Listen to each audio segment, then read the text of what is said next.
Okay, so we talked about many different civilizations, from Atlantis to Egypt to the Israelites to Carthage to the Moors, all the way up to America.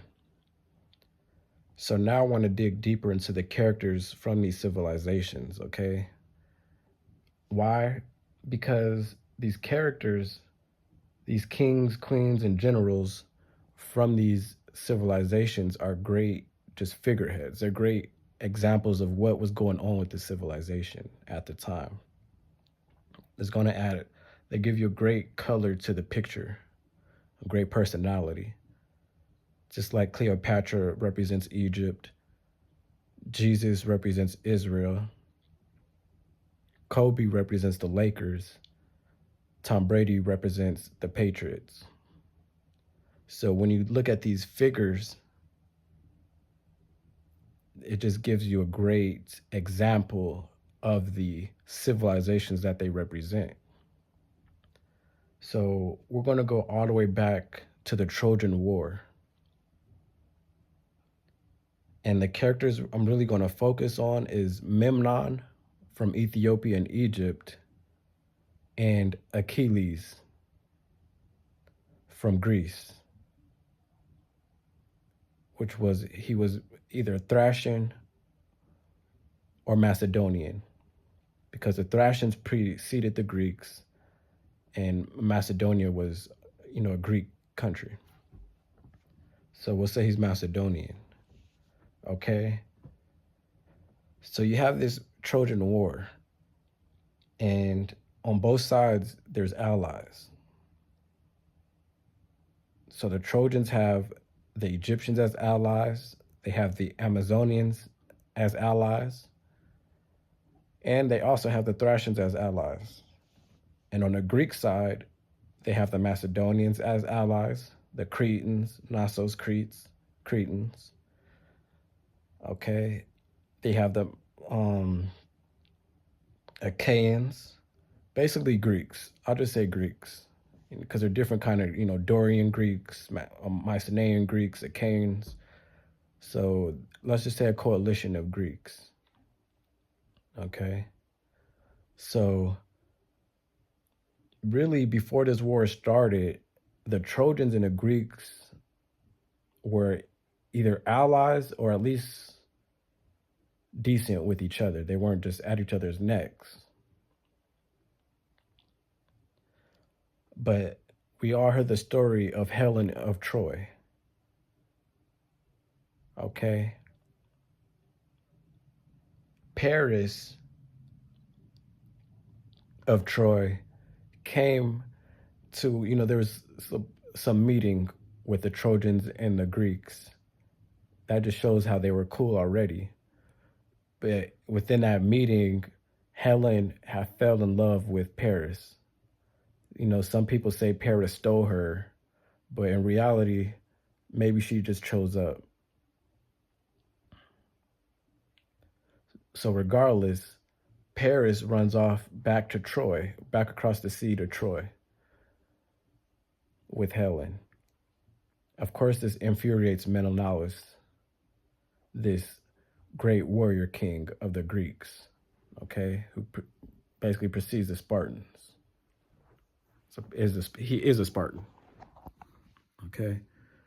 So he takes this as fuel for the war.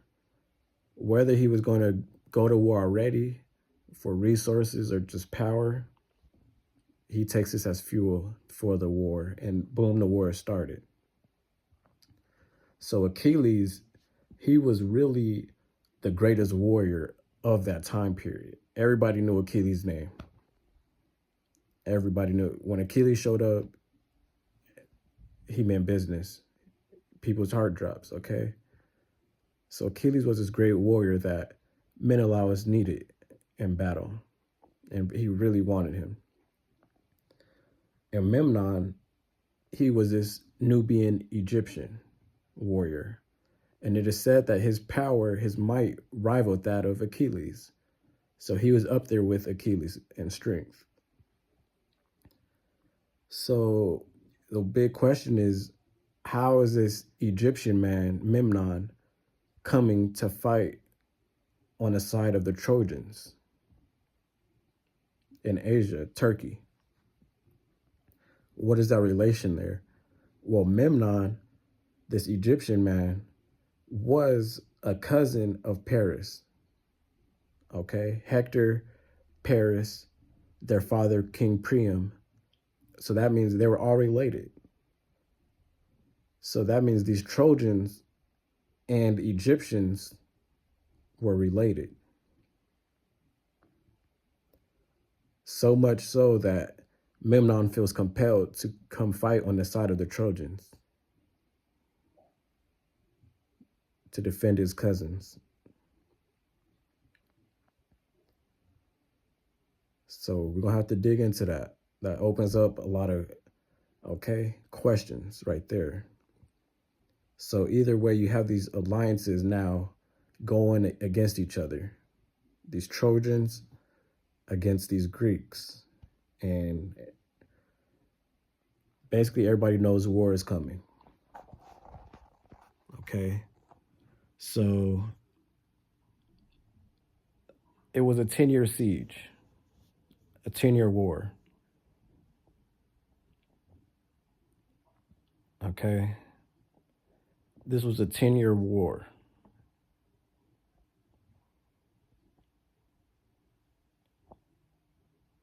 That ultimately ended with we hear the name Trojan horse. We hear that in hacking terms, a Trojan horse. But it really all started back in the days of the Trojans. Okay, when they thought that the war was over, but then these Greeks had sent in troops inside this Trojan horse that was presented as a gift. And when that horse went into the city, all hell broke loose. They finally were able to break the walls of Troy.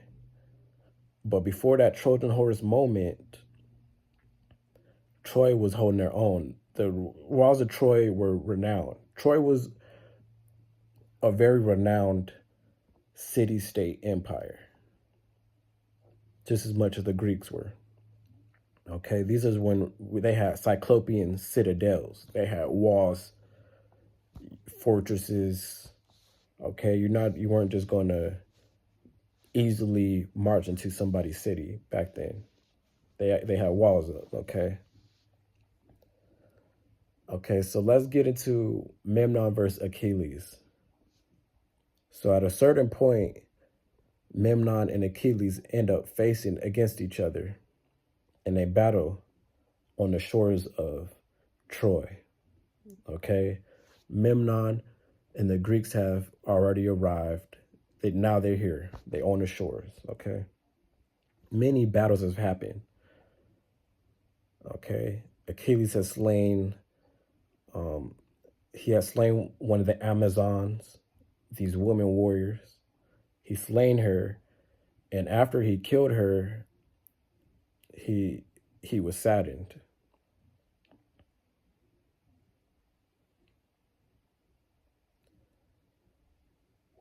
Okay. Now it's time for Achilles and Memnon to go at it. These great warriors, and they battle. Okay. Memnon and Achilles fight on the shores of Troy. But ultimately, Memnon falls to Achilles. Achilles won. He ended up being a better warrior. Okay. After Achilles wins, now Achilles ends up fighting Hector, Paris's brother. Hector was also up there. Okay, he was the defender of Troy. Okay, Paris was the pretty boy of Troy, the prince, but Hector was really he was the enforcer. He was the one that wasn't playing any games. So now you have Achilles fighting Hector of Troy. And Hector, there was I forgot Hector's companion, But his companion had advised Hector not to fight outside the walls of the city. But regardless, Hector did what he did. He felt like he had to do that to protect his city. He wasn't going out like, okay, he wasn't going to just go out like that. So he went toe to toe. He went toe to toe with Achilles. Then ultimately, Achilles fell. I'm sorry, Hector fell. So Achilles beat Hector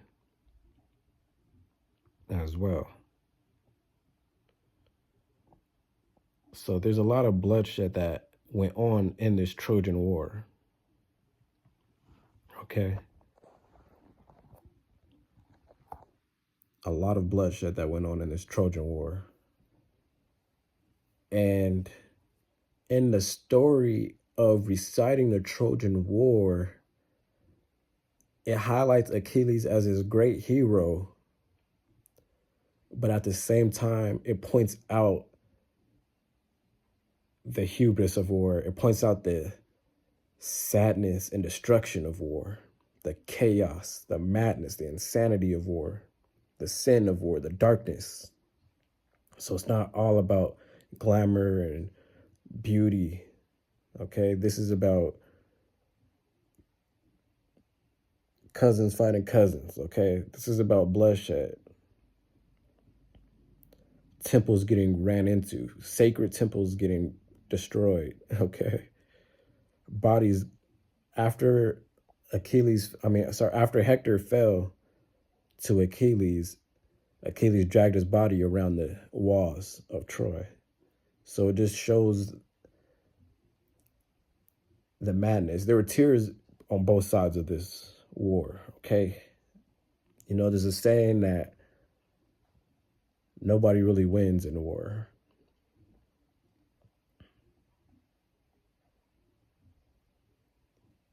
Okay? So really, I just wanted to dig deeper into this Trojan War, why it started, how it ended, just to give us a picture of, okay, this is really the beginning of civilizations and history. Because after Troy fell, that's when you get the Aeneid. And that's when you get the story of Queen Dido, which is also in the Aeneid, okay? And these are two very important because after Troy fell, Aeneas goes all the way to Rome to found his new empire. So what is the connection between the Trojans and the Romans? Why did he go to Rome? Okay. Also, Queen Dido came from Tyre to Carthage. Why did she do that? Okay. So really that's actually amazing, okay? So this Trojan War, that collapse spearheaded the founding of Carthage and the founding of Rome. Because before Aeneas went to Italy, before he went to Rome, he had went to Carthage. And he found rest with Queen Dido for a while. They were lovers, Queen Dido and Aeneid. But ultimately, Aeneas broke Queen Dido's heart. And he went on to Italy and founded, the beginnings of the Roman Empire.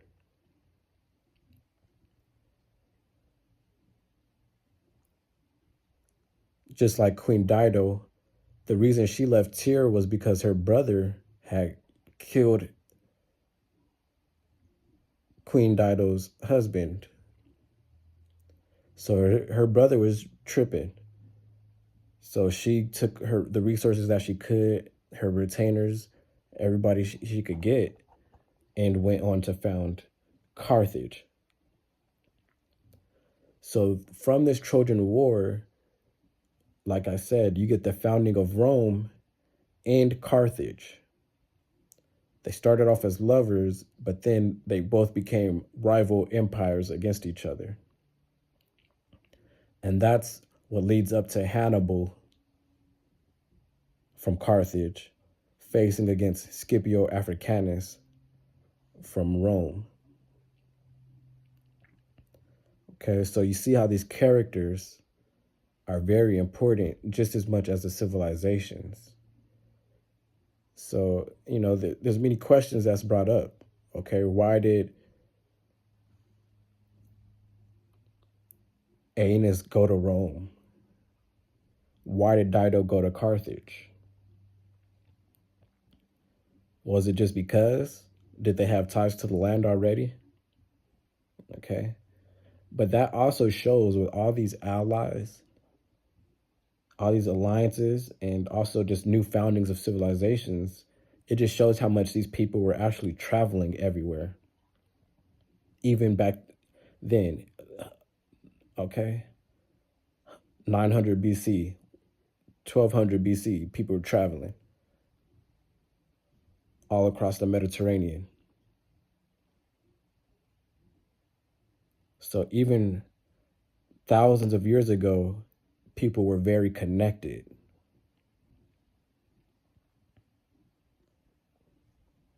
So I just want to really dig deeper into these characters and their stories. Okay? So now we see what the Trojan War was about. And also we see how from that Trojan War, Rome was created and Carthage. So now that just gives us a picture, okay, rather than, oh, this happened, this happened. So now we know why it happened and how it happened. That's why I say history is beautiful, because things we didn't just pop up in America. We didn't just pop up in Africa. We didn't just pop up in Europe. Many things have happened. That's the beauty of life. That's the miracle of our world.